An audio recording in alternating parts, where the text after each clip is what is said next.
Well, look, thank you everyone for being with us today. The purpose here really is to address some of the pain points, if you will, on the FDD and make it more of a selling document. I'm one of those people who I think I've gone through my entire career in franchising, and I've always looked at the FDD as a selling tool.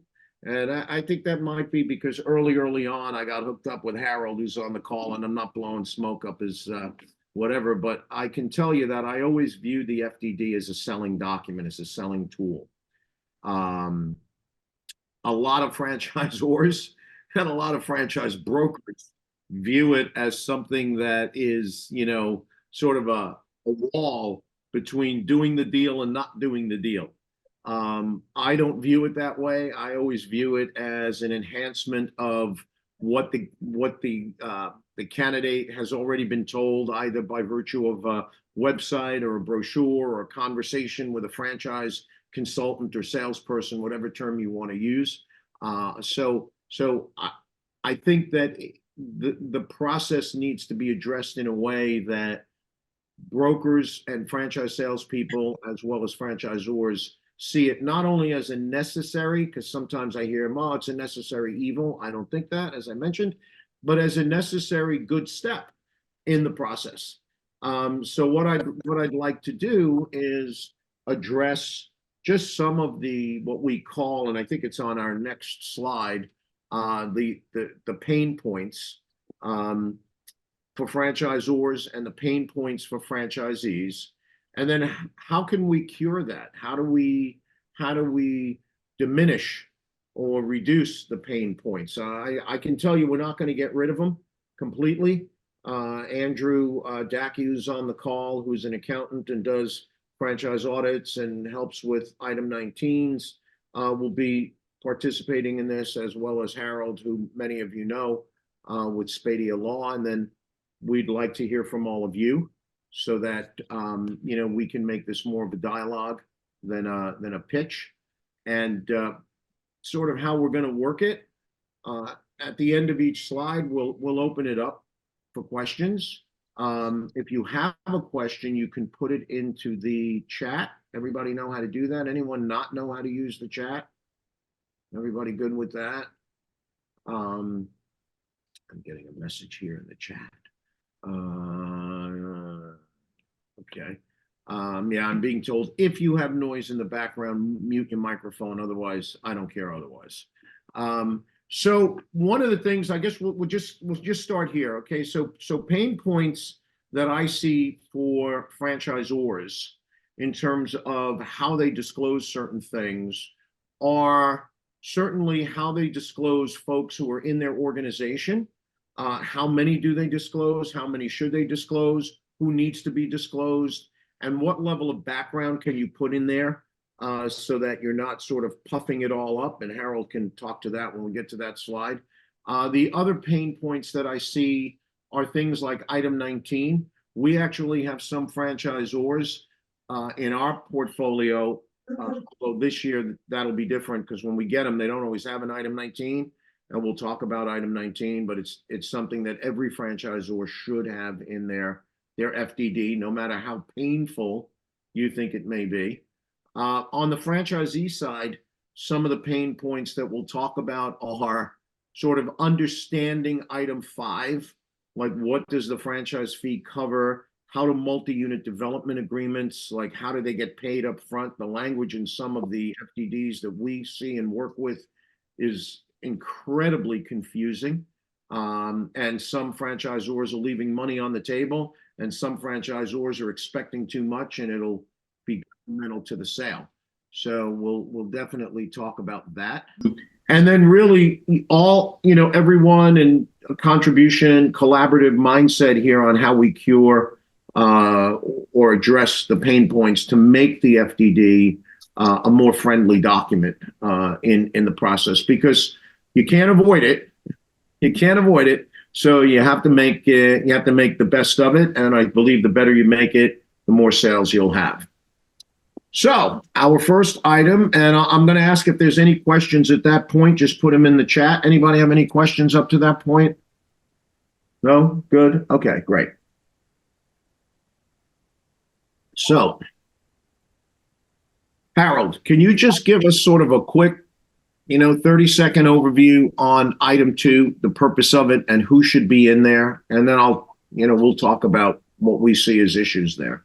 Well, item two tells the buyer and the franchisee who the principals are, board of directors, anybody who has management responsibility, and anybody who deals with franchisees are required to be disclosed. And when you talk about puffery, the FTC rule in all the states say you have to put in their last 5 years of employment, who the employer is, and the dates. You're not allowed to go and say, oh, well, I went to college in 1975 and I was a summa cum laude. You're not allowed to do that. A lot of companies do that, and they get away with it if they don't file in any registration state, but the registration state, the examiners will tell them to change it. So you're better off just not popping it up. Put that in your sales doc, PC, not in your FDD. Okay, so here's sort of the pain point that we see, Harold. We have a lot of emerging brands and a lot of startups, and sometimes item two is like one person. It's the founder of the company, or it might be two people. Maybe it's the founder and his or her husband or wife or whatever. And when we're on the sell side, and I know Ahmet can speak to this because it comes up a lot, and it's always come up for me. It's like, gee, who's in your organization? How are you going to help me find a location? How are you going to train me? So my question to you, in an effort to maybe solve this problem is, who else can be in item two? I was under the impression, correct me, that it was only sort of officers and directors or that sort of thing. If a franchisor, for example, if a franchisor intends to use maybe one or two of their best general managers from their company stores to do training or to do the site visits, can those people be listed in item two as, I don't know, that training person or field consultant? They're going to deal with the franchisees, then they have to be listed. You made it sound like it's only the husband and wife and there's nobody else around. But if they have people like that, they should be listed. Okay. Absolutely. And look, all item two says who should be. It doesn't say you can't add people who may have other roles if you want to put them in there. The only problem you have is that everybody who's listed in item two has potential future liability. If there's a lawsuit down the road, everybody in item two is going to be named in the lawsuit. That's the only concern that these people will have. Okay, so that's that. Then that could be a real concern. The other question I have on that, if I take Gary, sorry, excuse me, Jay has a question about it. I didn't want to interrupt you. If you want to finish up your question, I can go after you. Now, let me, because the part two of my question might also be a question for you, Jay. So Harold, in addition to potential litigation for that individual who might be, and I don't want to diminish their role in an organization, but they may be a paid employee who's a general manager, and now all of a sudden they're dragged into litigation. I understand that, but what about now? Again, I always thought that if someone left the company and they were listed in item two, and now they're no longer part of that company, that the fact that they would disclose that that's a material change and could require that the franchise agree, or that the FDD, if it's in a registration state, be amended. Is that true? It's going to depend on who the person is and what their role is. If it's somebody, a field personnel person, that's not material. If it's the CEO or the vice president, absolutely, if they leave, you'd have to make an amendment. Okay. If it's a person, then it's not material.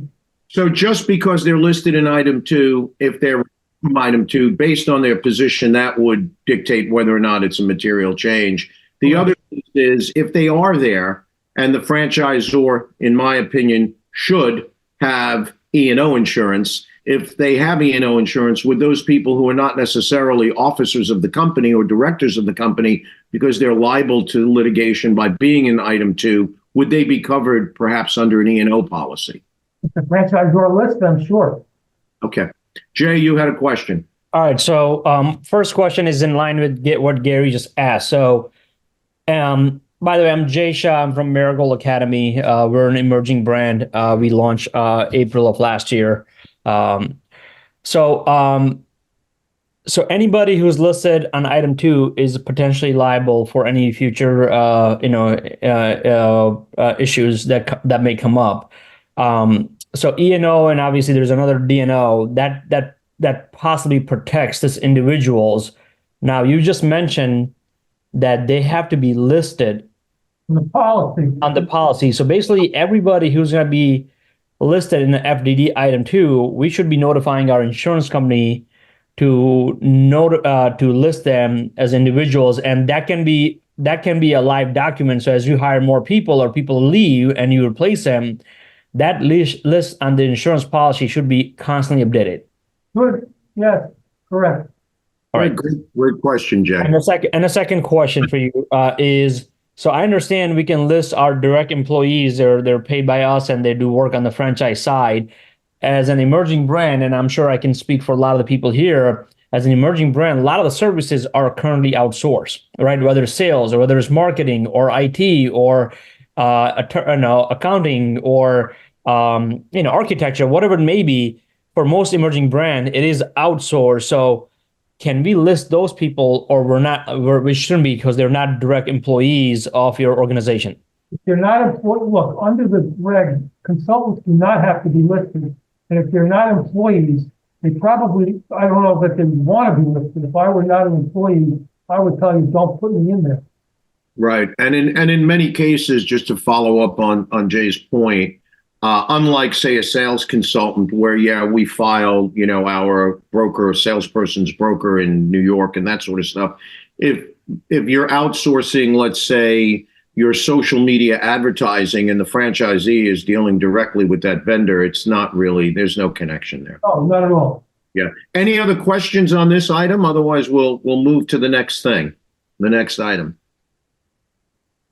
No? Great. Okay. Fred, you can hit the button. So, by the way, we're not covering all 23 items here. I don't want anybody to get that idea. Just the ones that we think require, while we're in renewal season here, which is always an opportunity to update and upgrade the FDD. By the way, for those of you on the call who are clients of FGS, you can schedule a separate call with us to review your FDD renewal, and we'll go through that with you.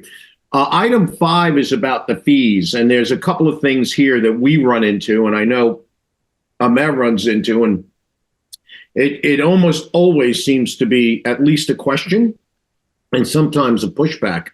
And that is the fees for a single unit and for multiple, multi-unit development agreements.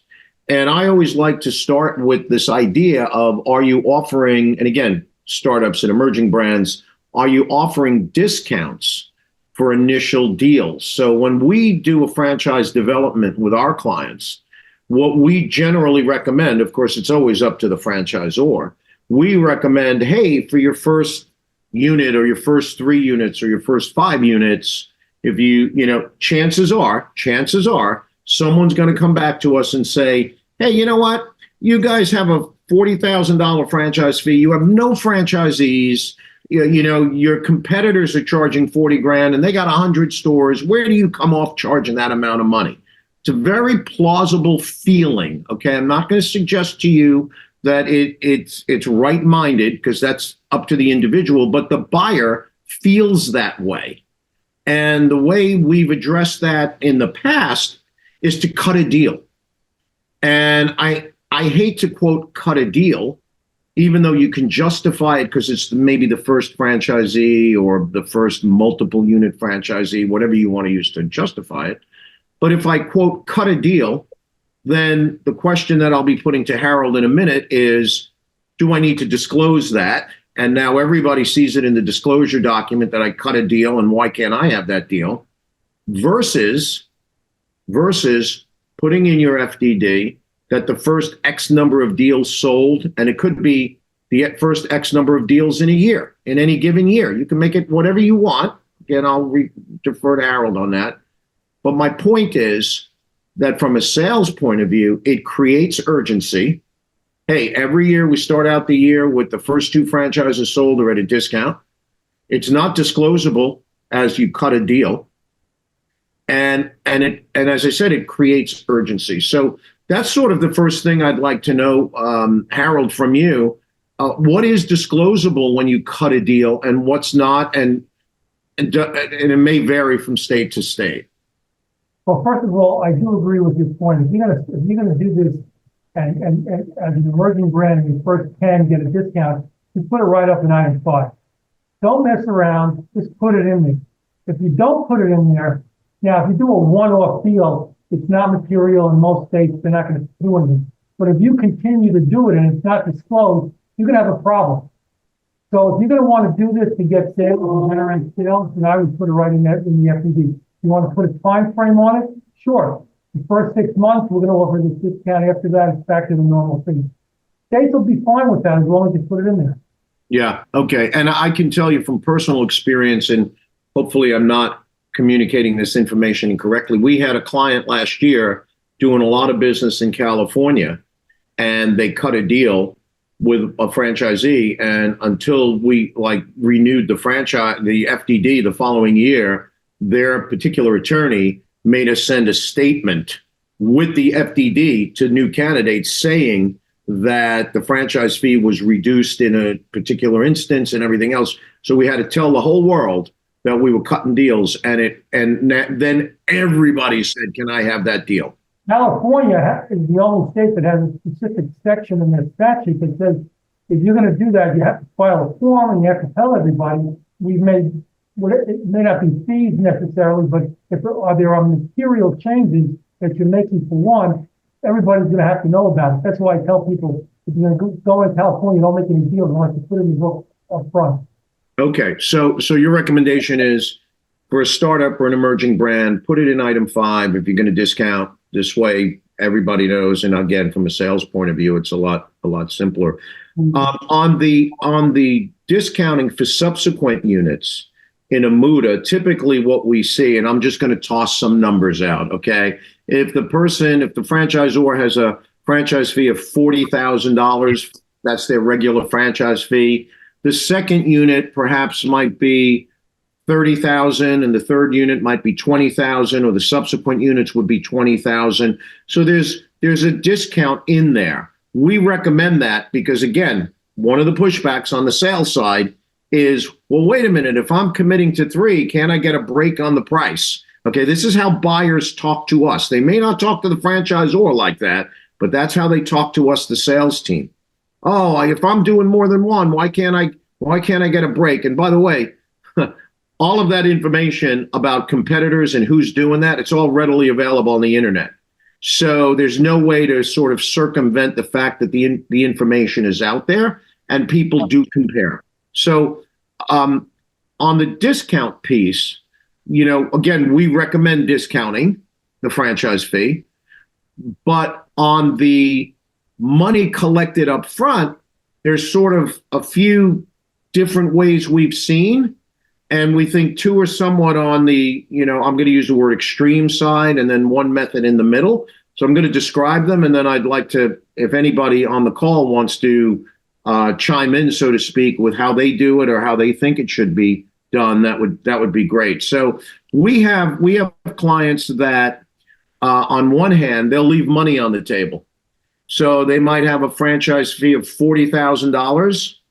And if they were to collect half of that money up front for number 2 and number 3, they would end up with, say, 40, 60, 80 grand in their pocket. But what they choose to do is take $40,000 up front for the first one, and then just like $5,000 for number 2 and $5,000 for number 3. So in our opinion, they're leaving money on the table. Now we got the other extreme, okay? And the other side of the coin is, if you're buying 3 units, I want the full franchise fee for all 3 paid up front.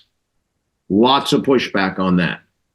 Okay, lots of pushback on that because people are saying, wait a minute now, I'm putting a whole boatload of cash down to buy a piece of paper that might extend 3 or 5 years. I'm not getting any return on that.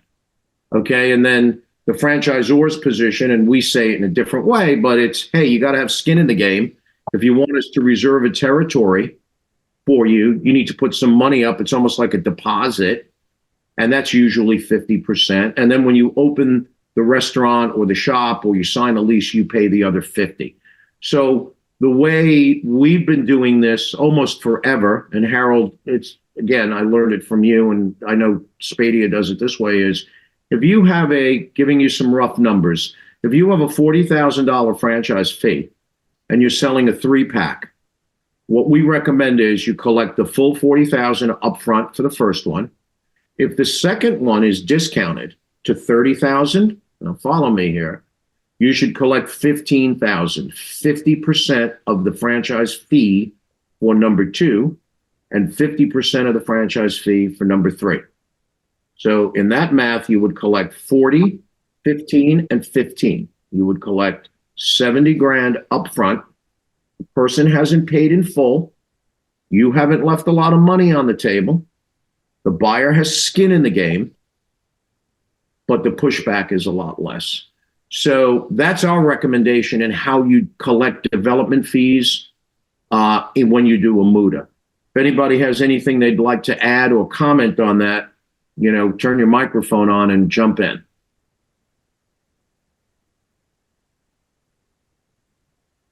So I guess not.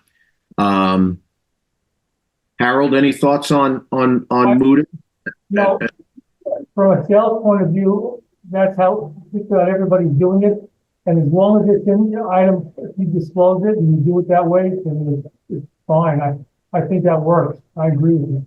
Okay, so when you're redoing and you're renewing your FDD this year, consider how you express money that you collect up front in your item 5, because it's a pushback.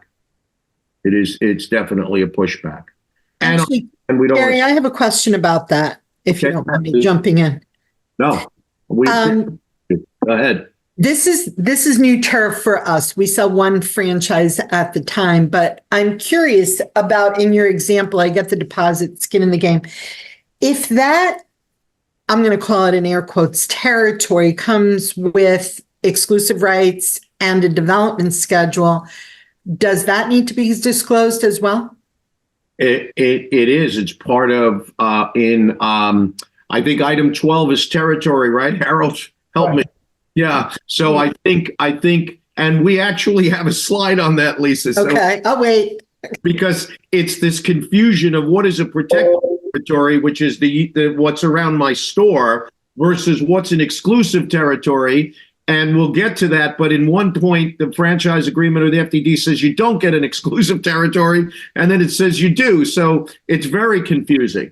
But generally speaking, it's almost, and I'm using words that are not part of the franchise language legally. So Harold, forgive me, okay?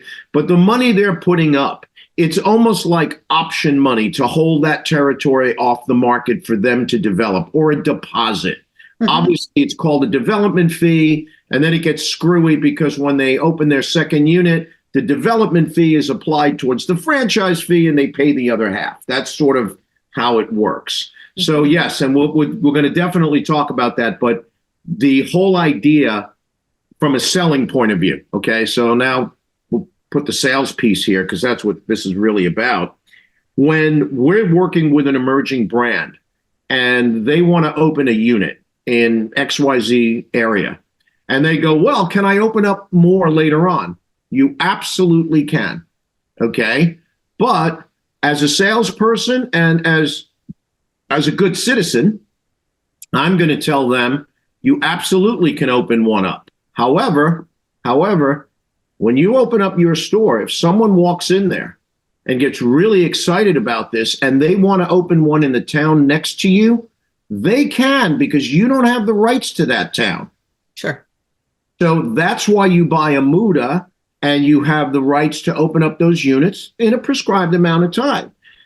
The pushback on that sometimes is, well, why can't I get first right of refusal?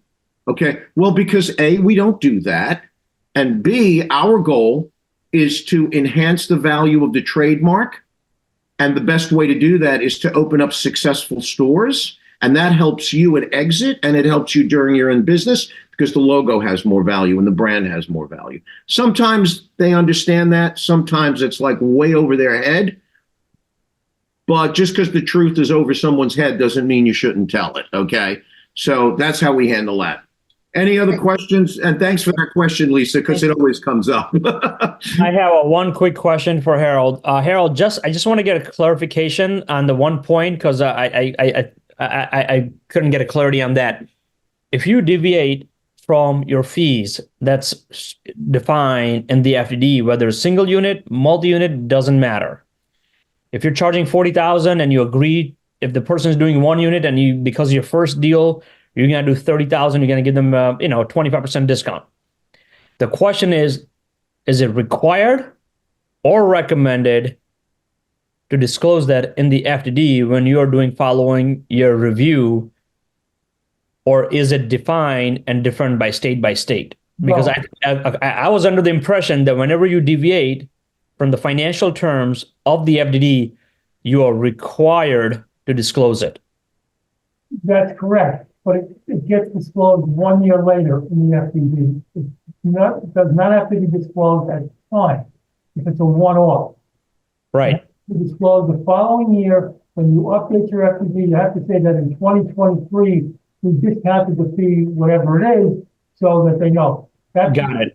That rule, that changed in 2008 to require that, rather than putting it in right after you do it. Got it. So it is required. Just wanted to confirm that. Thank you. What I would add to that from a selling point of view, if it's a justified, and I consider selling the first one as justified. And what do I mean when I say justified? It means people like myself and Matt have an answer when the candidate asks us, why'd you give that guy a discount? It's easy to say, well, because he was the first one. Yeah. So it's not like we devalued the brand because we were desperate to get somebody in. It's because he was the first one and we wanted to get the ball rolling. Anyone who doesn't have the ability to comprehend that, we probably don't want as a franchisee. So Fred, you can go to the next slide unless there's any other questions on item 5. No. Oh, wait, somebody put their hand up. All right, Matt, looks like. I had a quick question. So our first franchise is back in 2017. The first 5, we sold each one for $24,000, but we disclosed that in the FTD. Do we need to continue to carry that disclosure over into, let's see, the FTD we have now or next year's, or is it a one-time disclosure? 1 year. 1 year. Perfect. Thank you. Great. Good question, Matt. I never even knew that you had to do that, or that, I mean, I knew in certain states you did, but didn't realize that it was only for 1 year. So the next piece here is item 6, which, item 6 says, I don't know if it's a changing landscape on item 6 or if it's something that, the franchise business, because I hate to use the word industry, the franchise business didn't really understand. So I think we can get some clarity here on item 6. And I guess the first piece is, the question is, what gets reported and paid to whom? Now, here's why I'm asking the question. We've gotten different guidance from different attorneys that say what gets listed in item 6 are fees that get paid directly to the franchisor. If it's not paid to the franchisor, it doesn't need to be in item 6.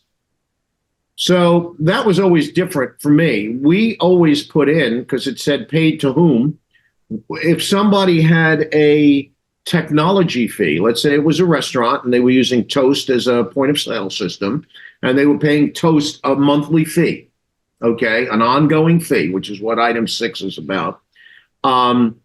We would put in that the ongoing fee is whatever, $50 a month. When is it paid? Paid to whom? We've now been told you don't need to do that. You don't have to put it there. We weren't told where to put it.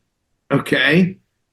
We have been working now on putting it more into item 11 that talks about other obligations of the franchisee, but we don't put dollar amounts in there. It just says, you're required to use Toast as your required point of sale system. here's the dilemma. The dilemma on the sales side, actually salespeople with integrity, is that we know that that franchisee is going to have that cost, but it's not in the FDD in item 6. So they open up their unit, they find out they have $200 a month to toast, and they find out they've got $600 or $1,000 a year to ADP, or $25 a month to the security system. And they go, well, gee, no one told me about these things. So Harold, would love to have your thoughts on it. It says to whom paid, and it's the franchisor and affiliate, by the way. So if Coast were an affiliate of the franchisor, you have to put it in. But it doesn't stop you from adding technology fees or whatever into item 6 and say who it's paid to. They're not going to tell you to take it out. Look, more disclosure is better than less disclosure. You could also put it in as a footnote in item 6. No examiner is going to tell you to remove it. Okay, so Wait a minute, you didn't tell me about this. It's $200 a month. What's going on here? I would absolutely put it somewhere, either in the footnote of item 6 or in item 6 in the body. It doesn't matter. Okay. So even though it doesn't need to be in there, your recommendation is put it in there somewhere. That's somewhere. Okay. Because I've had franchisors tell me, oh, well, if I don't have to put it in there, I'm not. Well, I've actually even had attorneys say, you don't need to put that in there. And again, I want to make it friendly. And here's where it becomes unfriendly. Okay. It becomes unfriendly when the candidate's attorney reviews the FDD on behalf of the candidate and doesn't see that stuff in there. If they're a good attorney, they're going to bring it up to the candidate, to the potential franchisee. And now, in addition to having to explain it, we have to explain why we didn't tell them in the first place. And there's a trust and integrity problem that we've now created for ourselves. Matt, you have a question? No, I just think as the franchisor, it's going to come back to bite you if you don't disclose to them that they have that fee, because when they start doing their business plan, they need to put it in. You could also, by the way, put it in as a footnote in item 7, because item 7 talks about the fees you pay initially, but sometimes technology fees, the minute you open the door, you have to pay it. So it wouldn't be a bad place to put in the footnote in item 7. Yeah. There, it doesn't matter where it is. And we put in order to keep sort of that clear separation of what are sort of the ongoing fees, which we see as item 6, and then the startup fees, which we see as item 7, which is like the CapEx. If there are setup fees, let's say you're buying a Toast cash register system, POS system, and there's $1,000 installation charge, we definitely put that in item 7 because that's part of the startup. Sure, that's where it would belong. Correct.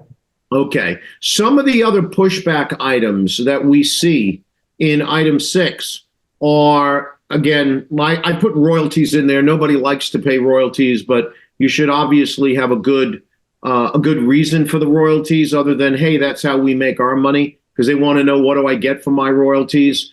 A bigger concern in terms of conversations with candidates are things like the brand development fund and local advertising.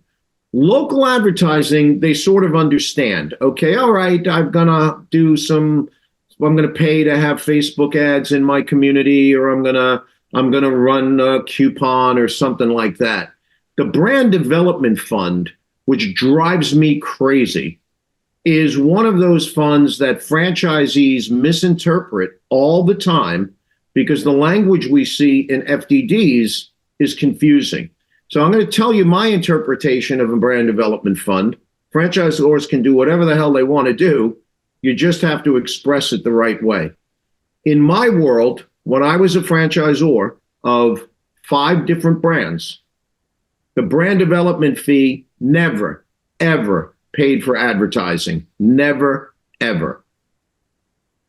It was a fund that we set up to do things that an individual franchisee would probably not be able to afford to do on their own. For example, if it's a restaurant, You're really going to hire a food photographer and a food stylist and spend $10,000 to take pictures? You're really going to film a TV commercial if it gets to that point? Of course not. And the franchisor, quite honestly, as a franchisor, I wouldn't want the franchisee in control of that. So where we get pushback later on, by the way, after they sign an agreement, is when they go, well, I send 2% of my money to this national advertising fund, their brand fund, and the franchisor doesn't buy me advertising. And then the position is, well, that's not what it's for. But yet, when you look at language in your brand development fund in the FDD, the word advertising is in there 3 or 4 times. When we do a development, certainly, Harold, you know, when we work with one of your attorneys, I'm crossing that out. I'm crossing the word advertising out and marketing out. It's for assets. So now the franchisee asks the franchisor for a graphic that they want to run in their local Facebook page or whatever it is that they're doing locally. That asset is now prepared professionally. The logo is depicted properly. Everything is what the franchisor wants. And the franchisee has paid for that by virtue of the brand development fund. Now, if it costs them $100 in Facebook ads, that's on them. That's local advertising. So that's my sort of overview on it. Would love to hear how everybody else views this thing. Harold, any comment on it? Well, I mean, look, local advertising is, I mean, it's pretty, I mean, in the old days, it's much easier to define than it is today, because back in those days, we didn't have social media, we didn't have Facebook. But theoretically, that's still local advertising. You know, Lisa in her prior life knows what the national fund is all about and the kind of advertising that goes on with the big chains. That's different than local advertising. I mean, somebody runs away and penny saver is local advertising. Not the same as running a TV commercial.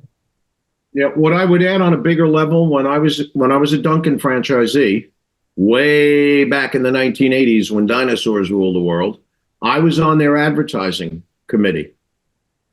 And for those of you old enough to remember the commercials "Time to Make the Donuts," that was the big TV campaign in the 1980s.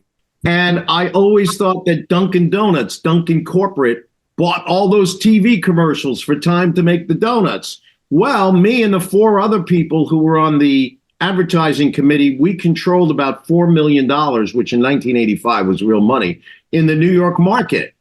And the franchisees were deciding how to spend that money. And I thought, well, what is that? And it was actually local advertising money that was part of a co-op. And I learned that Dunkin' Donuts corporate, for the lack of a better explanation, wasn't buying those TV commercials. They supplied the TV commercial, the actual TV commercial, but the local cooperative of all franchisees pooling their local advertising money together paid for that advertising. So had it not been for, they didn't call it a brand development fund at that point, but had it not been for a fund that franchisees paid into, that the company used to create the asset of a TV commercial, the franchisees in that market would not have had that commercial to use for advertising. Brand development and local advertising are 2 separate things. The danger is if you allow your franchisees to think that you're going to advertise on their behalf, a few things will happen. They will tell you didn't do it. They will tell you didn't do enough of it. They will tell you my store makes money than Harry's store down the block. I pay more money into the fund, so I should get more advertising. I'm just telling you, that's what I've heard over 35 years. So be very careful about how you express brand development fund. Just a quick question here. So for the brand development fund, the brand fee, whatever, 1%, whatever it may be, is franchisor, and I think I know the answer, but let me just ask anyway. Is franchisor required to provide the specifics or accounting behind how the funds were used to franchise? I'm going to jump in. I'm going to say yes and no. So what we always did, what Fred and I always did at True Foods, was if any franchisee ever questioned it, we would have our CFO run a detail of exactly what vendors were paid.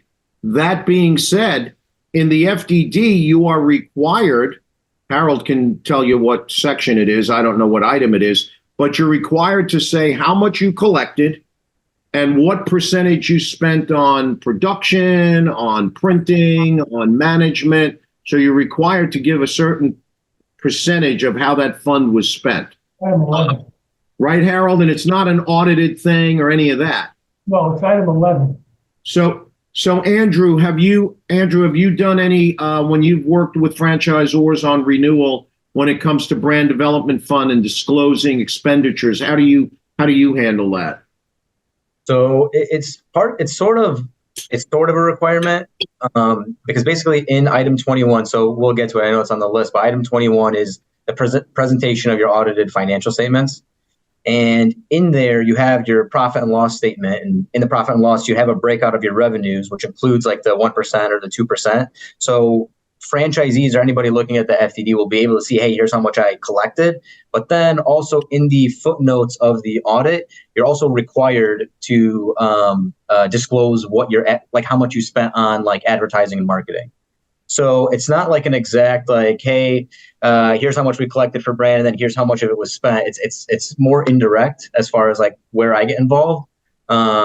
So if somebody did want to disclose it directly, it would probably be somewhere in one of the other notes. But that's as far as my connection with it, it's there.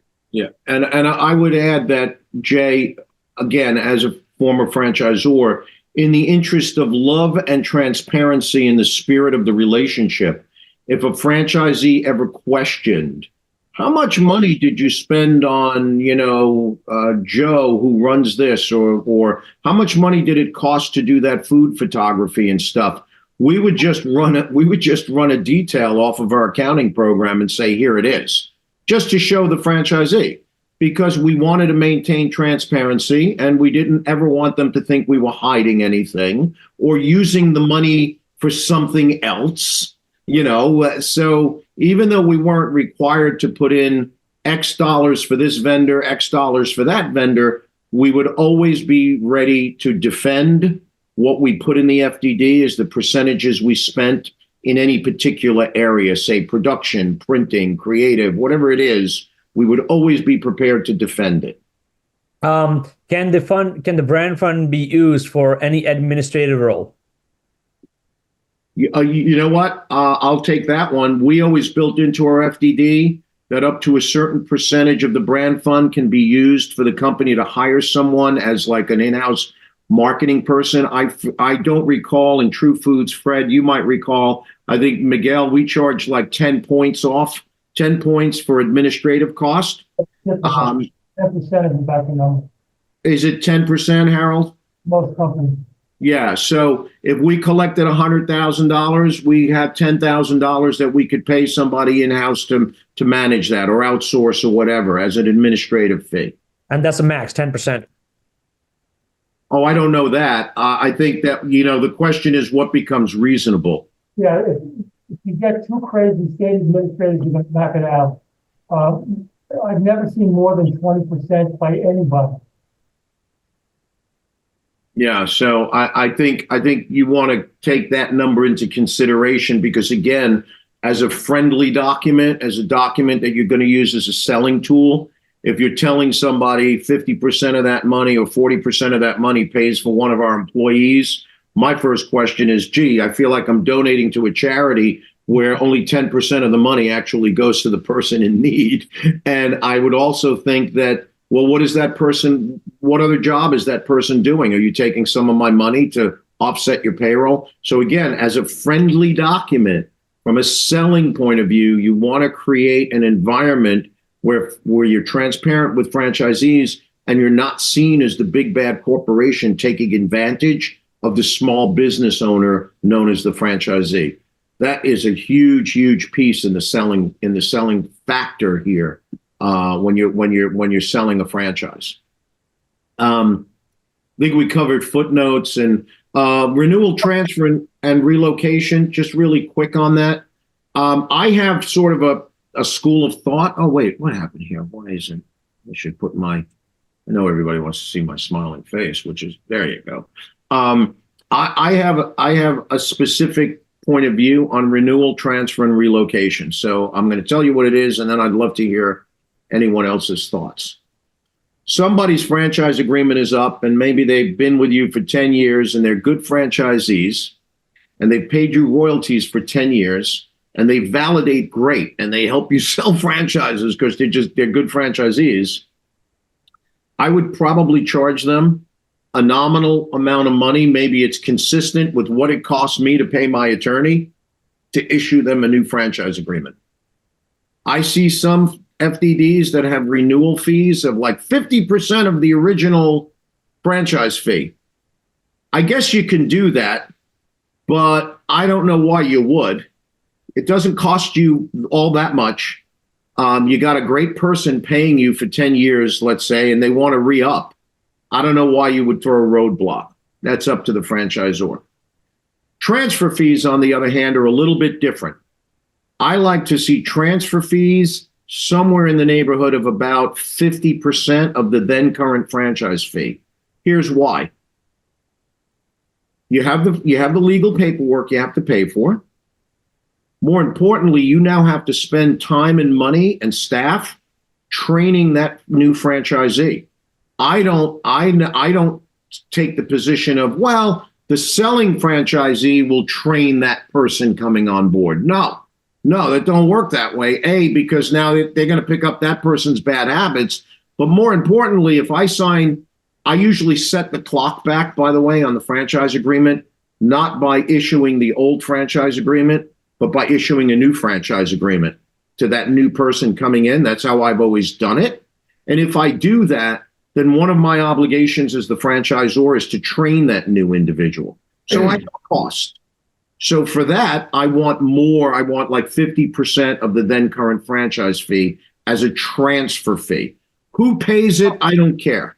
Okay, I think the franchise agreement says that the exiting franchisee pays for it. It doesn't matter. They just build it into the price, but somebody has to pay it.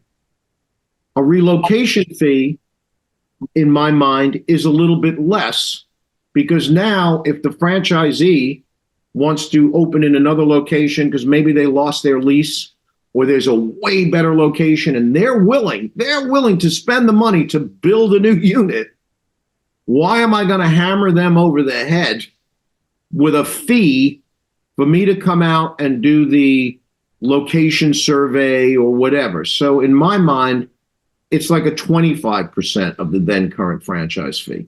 That's just how I look at it. I look at it in terms of what's the work and time you need to put in to not have to take money out of your pocket to do a renewal or a transfer or a relocation. I don't know if I have a question.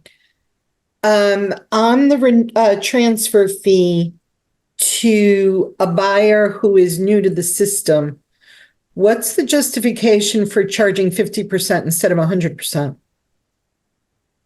Well, okay. In my world as a franchisor, I'm sure you've experienced this too, Lisa, I would say, number one, the franchisor doesn't have the cost of the sale. Number two, the franchisor is not going out to look at the site and approve the site. Number three, the franchisor is not managing the building of the site. So it's basic, I don't want to say plug and play, it never is, but what's the franchisor's obligation? Okay. It's to train that person. Got it. That's why. Thanks. By the way, when I say those sorts of things in my head, maybe my head is wrong, it's that those are things that a buyer may not like, but at least can understand.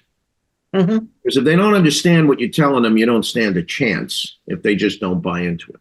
So, and then the last piece on that about the footnotes, as Harold explained earlier, we think footnotes are really, really key. It's where you can really get to explain, this is how your computer system works. This is what you might have to pay. This is what a technology fee is. You know, we're going to give you an email address. After that, you got to pay for more stuff or whatever it is. The footnotes are a great place, and we see those very often underutilized. So, anything else on item 6? You know what? I have a question. It's not really, I guess it's in line with what you just talked about, the fees, but it's really item 7 question. Okay, that's our next slide, Fred. Exactly. So one of the thing on the item 7 that I think most franchises would have is a training fee, right? Oh, we're gonna talk about that big time. Yeah. So training fee. Let's say I'm just gonna hypothetically say training fee is $20,000. Okay, for training. Now, if somebody does a multi-unit, let's say 3 units, we got this question. That's why I want to make sure I address it and we correct it next time when we do renewal.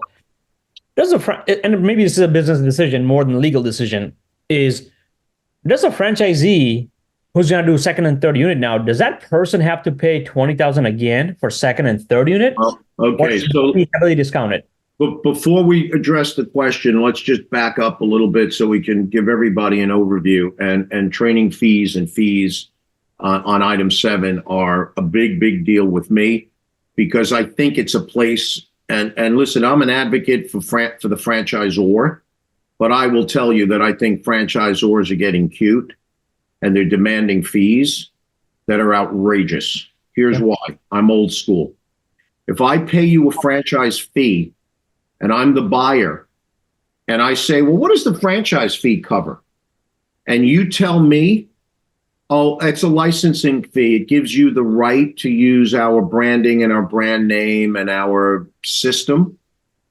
That's a bunch of gobbledygook to me. Understand who you're dealing with and when you're dealing with them, okay? If I tell them, it covers your initial training, it covers our ability to come out and either approve or accept the location or not, if it's a bricks and mortar. You know, there's 2 or 3 things that it covers in that fee, and that fee is $50,000. Okay, so what we see now is the franchisor doesn't want to charge 50. Well, they do, but they charge $25,000 as a franchise fee because, it sounds good. I have a low franchise fee. I don't have to pay a high commission on it, and blah, blah, blah.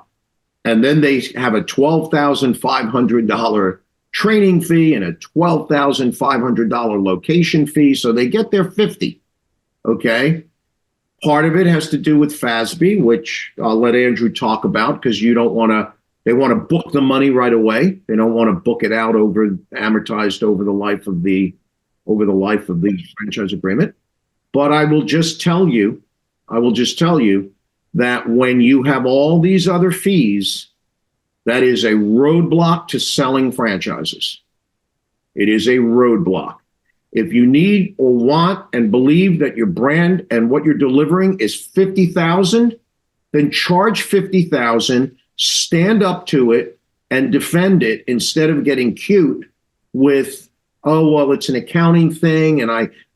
Okay, that's just my feeling as a salesperson. It makes a difficult job far more difficult. And that is in addition to the question that Jay answered. So wait, we got a question here. Okay. I would like to know how other people are handling this, or Andrew, if maybe you want to give a quick reason as to why you see franchisors doing this, if you know the reason, that would be helpful. So, so one of the reasons why we see people split it up is to make the audit a little bit easier. And I'll talk about this a little bit more as well in like item 21. But basically, Gary, you were saying it, there was like an accounting pronouncement that came out that said, hey, although your FDD says the franchise fee is earned once your store is open or however the wording is, it's technically not completely earned. Like you have some sort of an obligation to the franchisee to do training, to do X, Y, and Z, right? So basically franchisors are like, when we go through an audit, we force them to say, hey, here's your $50,000 franchise fee or $40,000 franchise fee, and what is it made up of? Like, what does a franchisee get? Do they get X amount of training? Do they get, materials? Do they get help with site selection? And what do you value all of those things as like monetarily? So if you are able to make that, split it up and say, hey, here's how much this is for training. Here's how much this is for site selection. Here's how much this is for, materials. And then your franchise fee now is only $10,000. And that's what we're amortizing over 10 years. It's a little bit easier for your accounting team to navigate through that and explain it to an auditor. But then to Gary's point, it might be a harder thing to talk through with franchisees, because they say, hey, why are you charging me $20,000 for training? Why are you charging me for? So it's sort of, and I think that's, Gary, what you mean by, they're getting cute because, they try to split it up. It is, Andrew. I mean, my question is, do you want to make your accounting process simpler, or do you want to make your selling franchises process simpler? Okay. In my world, you would have no accounting process if you don't have franchisees. So the path of least resistance that still protects the franchisor is the way I would go. Okay. But again, I realize you got carry forward liabilities, everything else. But the other thing, and correct me if I'm wrong, Andrew, just because you can't book the money doesn't mean you can't spend the money. It's your money. You can spend it. It's not held in a bank account for 10 years. Yeah, no, that is correct. And like, I guess the two things I'll say too is, I think a lot of franchisor, when we get into it, we start talking about, the accounting codification, and it becomes a little scary, and I think maybe like overwhelming. And we try to, it's not as hard as it all sounds. I think just having, and I'll talk about it more in item 21, but just having those conversations with your CPA and on how to break it down is not, it's not as intimidating as it sounds. And then the other thing, just on that last thing that you said, Gary, the one thing to be, yes, you can take the money and then you can spend it. The only time where you would run into an issue is if you were in some states where doing that would make it so that your balance sheet is small. Like basically like your assets are less than your liabilities or less than what you recorded as revenue. It might hurt you in some states where your balance sheet looks insolvent, but that's a very specific instance. Okay, that's a great point. And Fred and I and Ahmet talked about this recently. And that is, if you're selling a lot of franchises, that sort of liability is going to start to pile up, okay, on your balance sheet. But this is probably a Harold question. If that's the case and you're successful and you're selling lots of franchises, when you do your renewal, you can always then go back. It doesn't change what happened in the past, but you can then go back to having a training fee and a location fee and all this other stuff. Because if a potential franchisee questions it, you have much more power in terms of, hey, I got 50 operating units. This is how we do it. I got 100 operating units. We do it this way because it makes sense to do it this way. But when you have no units or one unit and you start banging people over the heads for all these what they consider to be additional fees, it's a hard sell because you have no credibility. Nobody cares that you've been in business for 50 years. What they care about is you've been a franchisor for 5 minutes. Okay, that's what they care about. And if they're willing to even listen to you or take a chance on an emerging brand, then you need to supply them with transparency, confidence, and comfort. Okay, that's what you need to supply them with, or you're not selling anybody anything. So that's how I see it. So Harold, if a company has been charging a high franchise fee, and now to Andrew's point, they have a lot of, is it liabilities, Andrew? Is that would be the term? Yeah, because basically like when they take that $50,000, initially it all goes to a liability. And this happens a lot where, like, let's say the end of the year for them is December and they signed up like 10 new people. And then they collected, $500,000, and they, took that $500,000 out as an owner and said, hey, I'm going to go put it, whatever, I'm going to spend it, I'm going to do whatever. In that case, they have taken the money out or used it faster than they've like earned it for like accounting purposes. And that's when they would look insolvent. Okay. So if that were to happen first year or second year, in the third year, Harold, when the FDD is renewed, item 7 you can just put in a lower franchise fee and now put in the relocation fee and the training fee and the other fee, correct? Right. But that's not gonna change the balance sheet. No, I realize it doesn't change the past, but going forward, you're not racking up that on the balance sheet because you're going forward. Franchises are now sold at a lower amount in terms of the franchise fee.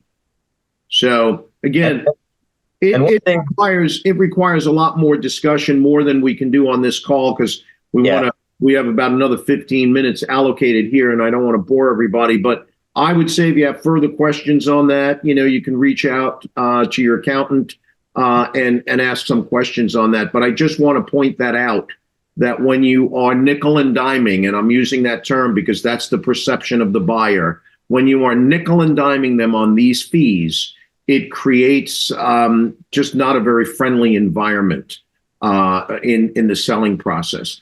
The other question that we have on item 7 is you are required to disclose, rent security and working capital. Now, we've seen this and we've gotten guidance in many different directions on this, okay? We've always put first month's rent and a month of security. And working capital, we've always put 3 months of anticipated, expenses. We're being told you could put 1 month, you should put 3 months rent security, all these crazy things. And the challenge we have here in the New York market, if I open up a restaurant in Manhattan and the rent is $25,000 a month, and you're telling me I need $75,000 for rent security plus $25,000 for my first month's rent, that adds $100,000 to item 7. Okay. The challenge there is item 7. Anybody that takes their FDD to a franchise attorney or reads anything about this, they're going to quickly learn that they should be looking at what's called sales to investment ratio. So they're going to look at item 7, they're going to look at item 19, and they're going to say, if this costs, this is just theoretical round numbers, okay? If this costs $500,000 to turn the key on per item 7, the AUV should be at least $1 million. But if you're telling me I got to spend $500,000 and your average unit volume is $750, I got an issue. When the reality is that $100,000 of that money in item 7 is like, it's air. It's not real money. It's air. I had to tell you that to somehow cover my ass because my attorney said I should have 3 months worth of stuff in there. So Harold, you're on the hot seat. What do you have to put in there? I mean, for the working capital, it's 3 months. I would not in 3 months. If security deposit, it's gonna be different for different states. So I would put a range in. I wouldn't, in Podunk, Iowa, it's not going to be $25,000.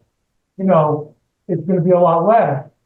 So if you're looking to grow your chain in Manhattan, you're going to be stuck with that.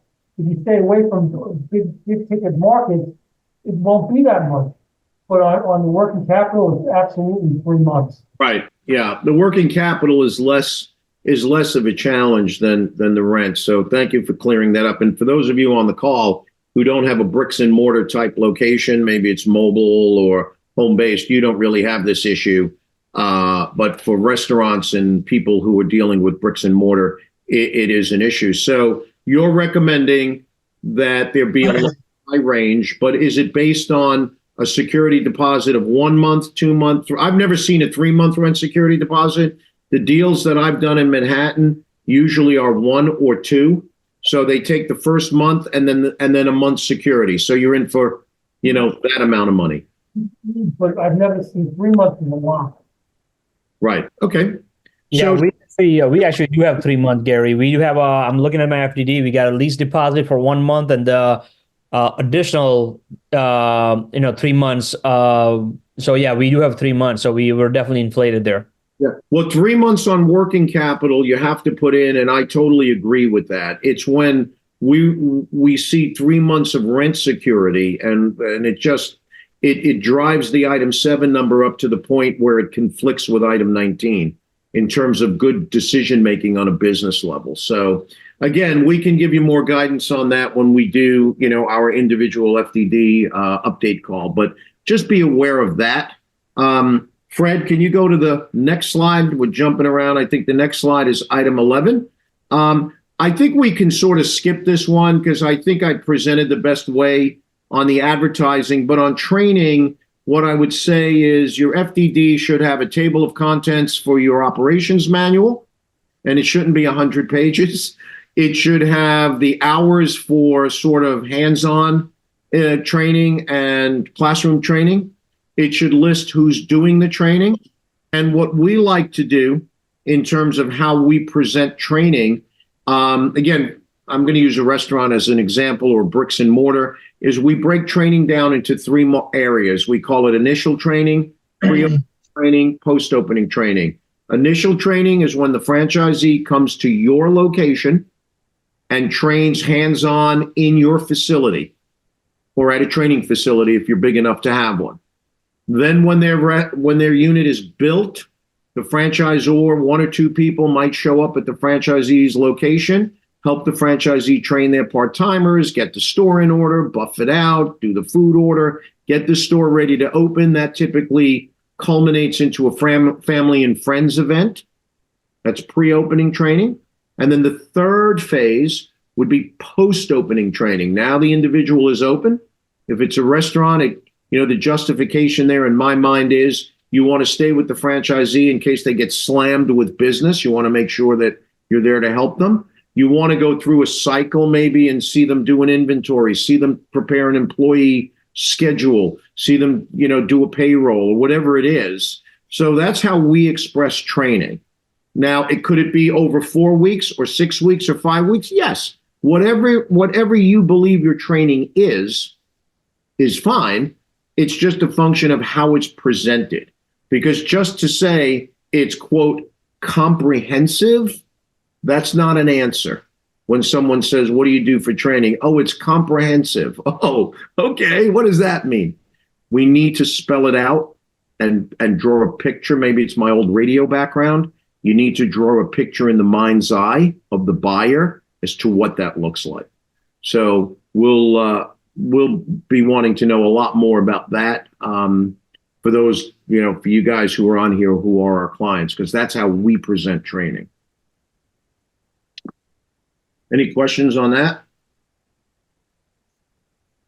Fred. Okay, so this came up earlier. Lisa mentioned it. Harold, some franchisees say you're not granted an exclusive territory, and then they go on to say, you will get a protected territory. My understanding of this is if you buy a multi-unit document, a multi-unit agreement, you get an exclusive area. And if you don't get an exclusive area, but when you open your bricks and mortar, or even if it's not, you get a protected territory around that unit, and the franchisor will not sell or open a unit within that. Is that the proper definition? When you say exclusive in the FDD, and then you have venues where it's excluded, he's down to say that it's not exclusive territory. So that's why you switch to a protected territory.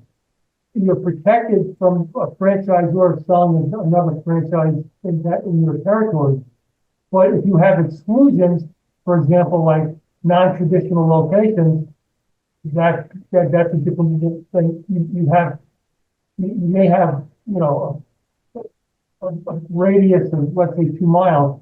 But if there is a casino inside that 2 miles, the franchisor could put a location in the casino. Right. Yeah, and that's our interpretation of it, because obviously everybody wants to be in an airport and everybody wants to do this, that, and the other thing. And I unfortunately I learned the hard way back in the day with Ranch One. I granted a franchise to someone in Maryland, and inside of that territory was 2 malls and Dulles Airport. Maybe it was Virginia. I don't know where Dulles sits. Maybe it's DC. And when I did a multi-unit agreement with at that time Host Marriott, now HMS Host, to open up in airports.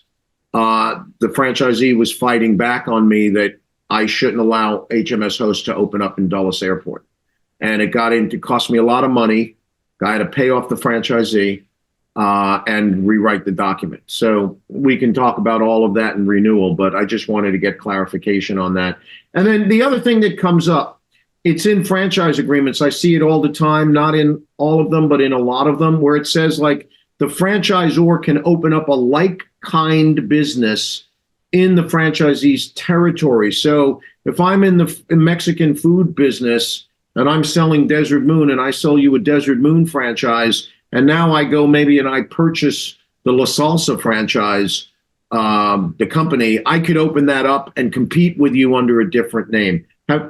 What's your thoughts on that, Harold? Because I do see that from time to time. Big push. You get pushback from franchisee lawyers all the time. If you're going to have that provision in the agreement, they're going to say, wait a minute, I'm sitting here and I'm operating, you buy another contract and it's a similar contract in your example, then what am I going to do? So the result is we'll give you the right to own that location, or we won't. We won't. But you're going to get pushback all the time. Right. Nobody's doing is going to pick that up. Yeah. Okay. I mean, I'm inclined not to have that in there. I'm also inclined to say if the franchisor buys a company and that company happens to have a unit already in place in the territory of a franchisee, so be it, but that it wouldn't open up new units. I mean, you got to have a middle ground on this one, guys. You wouldn't change the name for that franchise. They would keep it La Salsa and not become Desert Moon. Well, I'm using that as an example because I think the company that bought them also bought Rubio's, and it was an issue. That's why I'm using it as an example. Okay. Any questions on that? Again, we'll have individual calls and meetings to discuss that, but this is a point of contention for franchise buyers. You opening up a like-kind business in their territory or not giving them a protected territory. That's a big deal. Lisa had to leave the call, but Lisa was the vice president of Subway for 29 years, and Subway never gave anybody a territory. It was basically your address. And how they did it, how they got away with it, and I use that term as a former franchisee, I don't know, but they did it. But just think about that. Fred, next slide.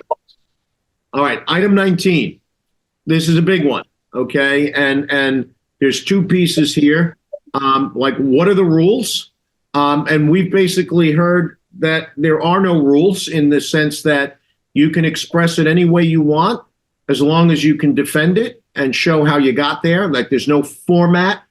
There's a format for item 7. There's a format for item 20. That item 19 doesn't have a format. So, Harold, I'd like your guidance and your thoughts on that because it's very important coming up here again for renewal time. There is no format, you're correct, and I've seen full P&Ls, I've seen top-line sales, I've seen averages. There's all sorts of ways to have an item 19, but what's more important is if you have no franchisees, then it's easy. Then you have to put in all the company-owned stores, for example, that have been open for more than a year, just as an example. Once you start having franchisees, you got to disclose all of that. You have to, right? You have to put franchisees in. You can't pick and choose. You can't cherry pick. You're going to put it all in. You're going to have company-owned and you're going to have franchisees. So in an effort not to cherry pick, but to create an environment of sort of best foot forward for the franchisor, can the franchisor say, we are reporting stores that are opened at least 12 months?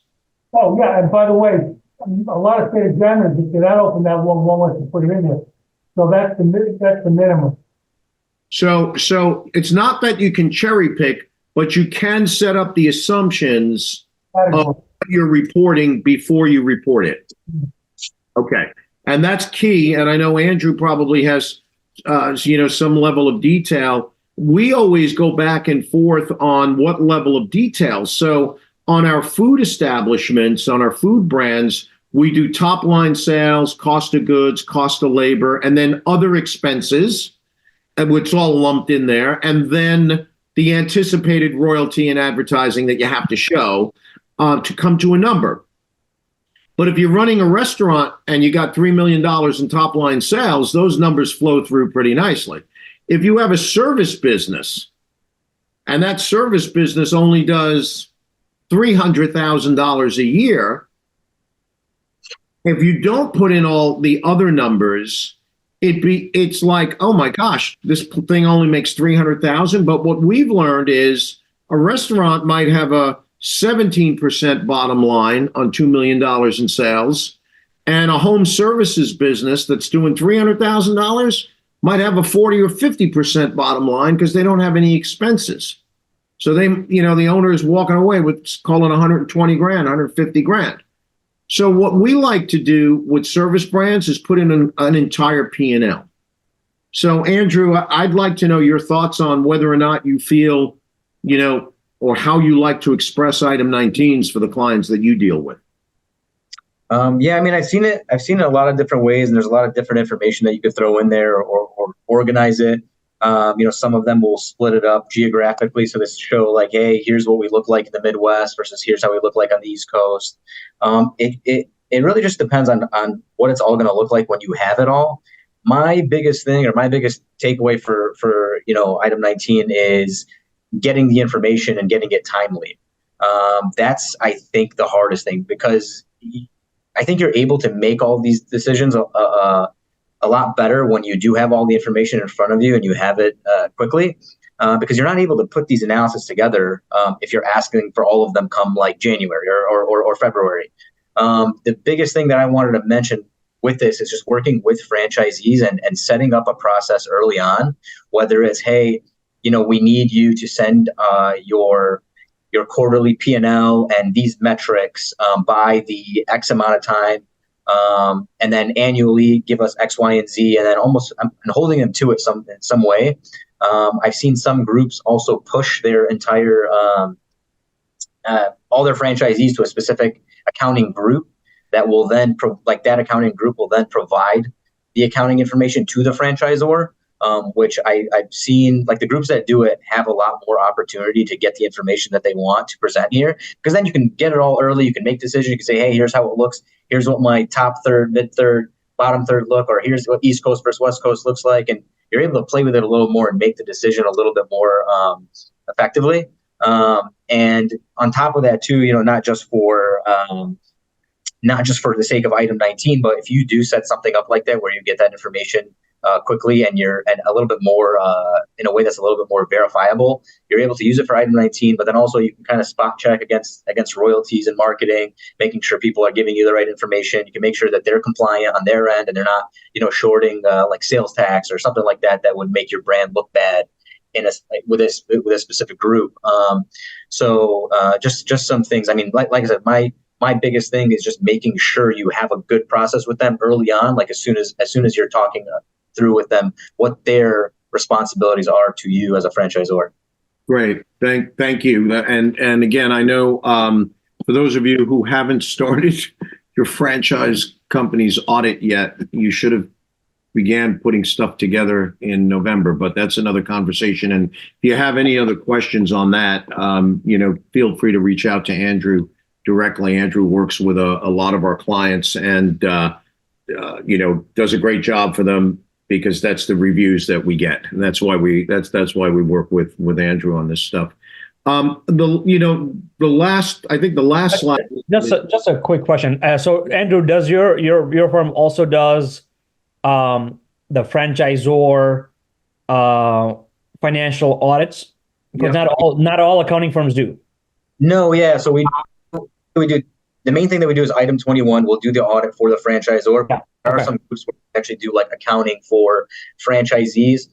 Just in some cases, like we just have to make sure we're independent in the instances where we are doing any sort of bookkeeping for franchisees, and then the audit for a franchisor, for example. Yeah. Nope, I get it. I was referring to item 21. Yeah. Well, we will certainly connect you with Andrew J. if you want to have a broader conversation on that. I do want to get to the last slide and wrap this up. because I had 90 minutes allocated here and we're running pretty good on time. Item 20, this is one that, again, franchisors and franchisees often ignore. I don't know why, maybe just because it's a whole bunch of charts. But I can tell you the candidate's franchise attorney, if they're worth their salt, they're going to look at item 20. Here's the problems with item 20, okay, and how you need to address them. On one hand, if you've been franchising for 7 years and you got 2 units sold, item 20 is going to show that you have no growth, okay? And that's an issue. And obviously, you need the explanation as to why. Now, I can tell you, we have clients who have been around 5 years and they don't have any franchised units. And a big part of that is because of the extenuating circumstances of 20 and 21 and even part of 22 with COVID, that they just stopped. They didn't even start their franchise program. So something like that is a simple, quote, explain away. But if you're not selling franchises, your item 20 is going to reflect that. The most often seen reason that we see, in addition to having an FDD that is onerous, is, and maybe you've sold 1 or 2 franchises, is bad validation from franchisees, or more often, the franchisor is either undercapitalized or unwilling to accept or spend what it takes to solicit leads to sell franchises. Everybody thinks it's just going to happen automatically. And when we work with people right up front, we tell them about cost per acquisition and what you're going to need to spend. Now, what that has to do with item 20 is real simple. If you're going to put together an FDD and, quote, launch your brand and think that if people are just going to come to you, you're going to start to mount up years and years. And I think item 20 goes back 3 years. You're going to start to mount up years where you've sold nothing or 1, and nobody wants to be involved with that. Okay. The other end of the spectrum, which, by the way, is equally dangerous. And I was at a private equity meeting in October, and there was a franchisor. They were doing pitches for people like me and some other investors in the franchise world. You know, the guy was sort of pounding his chest that they sold 300 franchises in whatever it was, 2 years or 3 years. And I'm a bit of a pain in the ass, not a bit of a pain in the ass. I am a pain in the ass when I hear stuff like that. I raised my hand and I said, how many do you have open? And he said, we're about to open number 32 in about a month. And my reaction was, dude, your lawsuit waiting to happen. How are you opening up these stores? What's your infrastructure? Do you have people on staff? No, that's why I'm here looking for $3 million. So if your item 20 shows that you got 40 franchises or 140 franchises sold and 2 opened, that is a huge red flag. Don't be so proud about what you sold. It's meaningless. It's about what you have open, how many franchisees are profitable and happy. Harold, I'd love to have your comment on that, because so many franchisors are pounding their chest about what they've sold. We got 9,000 in development and all this other nonsense, and it's just a load of crap. Well, those are the franchisors that have sales groups that like to sell multi-unit agreements, and some who never ever open. First of all, we all know that. And others say, well, then, you know, when you're making a sales pitch, tell them we have 800 units in development. That doesn't mean anything. I mean, if you have 1 open or 2 open, how are you going to open the rest of them? You're 100% right. Franchisors, you know, they get inflated egos about how many multi-unit deals they sell, when the reality is they're not going to open 50% of them over the course of time. You know that, and I know that. They run out of money, they get bored, they're not interested. There's a million reasons why multi-unit development agreements are never fulfilled. But franchisors like to put item 20 and they have 100 units in development. Yep. What I would add to that, and then we'll go to our closing slide and just open it up for questions. But what I would add to that is I guess the catalyst, the impetus for that is many franchisors go into this business undercapitalized, and they're simply selling franchises because they need to keep the lights on. So what I will say to that is, and I've been involved with companies like that, that I've actually, if the term firing a client exists, I've fired clients for that reason. It's one thing to say you're going to take franchise fees in to support the sales aspect of your company, meaning you're going to take those fees and you'll pay commissions, you'll buy advertising, that sort of stuff.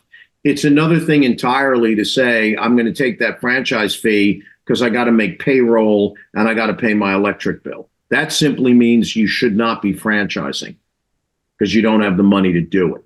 Okay, so I'll leave that there because it's a contentious subject with me because I see franchisors who just whatever. Anyway, that's sort of it. Just curious if there's any questions here. Would love to have an open forum for a couple of minutes. If anybody has any questions, please feel free to jump in and participate here. Yeah, so since we're on item 20, you got a quick question, okay? So item 20, table 5, which talks about projected openings, right? What you're expecting to open in 2024 is, regardless what numbers you put there and what states and whatnot, is there any liability to the projection? There's always, look, anytime you put more than you think you're going to do just to make it look good, somebody may say, you know what, I bought this because you said you were going to open 30 locations in New York and open one, and I relied on that number. I would never, ever go into that section and start making claims that you're never going to achieve. It's not worth the effort. I can tell you that right now, because yes, it can come back to haunt you. Yeah, and just to clarify the differentiation between open versus projected new franchise outlets. So one is actually opening the shop versus other one is selling. Yeah, projected is the one I'm concerned about. Okay. All right. Yeah, again, look, I'm a sales guy, okay? So I'm the first guy that would tell you you should always put your best foot forward. You should always accent or highlight the positive and have reasons and answers for the negative or what the perceived negative. However, there's a line in the sand for me and for many good salespeople and salespeople with integrity, and that is what's in the best interest of the franchisor ultimately. And if there are organizations out there, okay, and all they focus on is selling franchises, and then they leave you with the challenge of dealing with it. They get paid their money and then they're out of there and they're on to the next thing. Okay. We don't operate that way. We have a couple of our competitors that agree with us. They don't operate that way. But, there are a lot that think differently. And I can just tell you that it's okay to be aggressive, but you also need to be responsible. And franchising, to me, I don't want to get preachy here, but I will for 30 seconds. You're playing with people's lives. People are ready to mortgage their house. People are ready to quit their job. Their family is on the line. This is not like buying a car where if it doesn't work out, you sell it. This basically flips the script for a lot of people and their lives. And the goal is to flip that script in a positive way, not in a way that damages people. And your FDD definitely plays into that, and how you sell franchises and award franchises plays into that. So enough of my little speech. Any last words? Andrew, Harold, any last words from anyone? All right. If we don't represent you and you want to talk to me, I'm always available. Okay, great. And yeah, Harold, we will we'll definitely send your info around, and Andrew, you too. You guys have been great for us. And again, we work with, Harold and I, again, in all transparency, we're friends almost 40 years now doing business together. I almost hate to hear myself say that, not because of being associated with Harold for 40 years, but that I've been doing anything for 40 years. But the truth is, there's a lot of good attorneys out there, a lot of good accountants out there. What you want to make sure is that they are going to work with your best interest at heart. And your best interest really is to have a thriving concept. So unless there's anything else, I'm going to bid everyone a fond farewell. And thank you very much for your time. Truly appreciate it. We're going to be doing another, we we don't have a name for these yet. We're going to call them, maybe we're thinking franchise mastermind sessions. We're going to be doing another one of these in about like maybe next quarter, second quarter. So if any of you have any topics that you would like to discuss, email them to me and we'll try to put together another one of these. These are going to live on our website, so you'll always be able to pull down the asset and listen to it. If you're training someone or what have you, you know, for us, it's sort of the gift economy. We do this. We don't charge any money for it. We put it out there for you guys to use because that's what we do.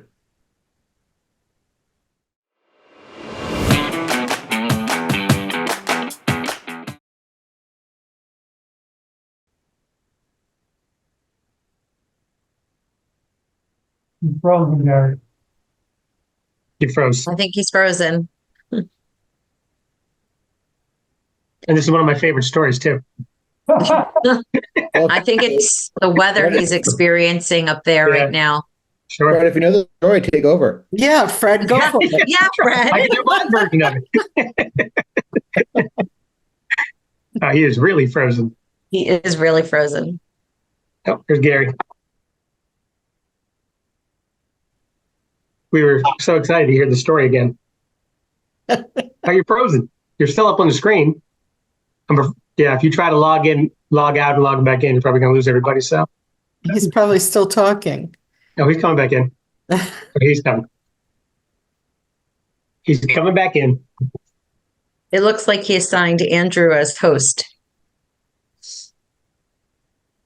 Yeah, so I think he was able to jump off and jump back on. Right.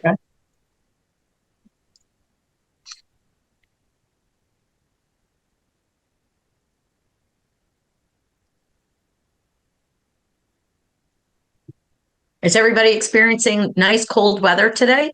Not me, Harold, and Who said, you're in Florida, who said right? not me? Florida. Matt, It's not. sunny. Harold, are you in Florida? Yeah, And so is Matt? It's about 65. Yeah.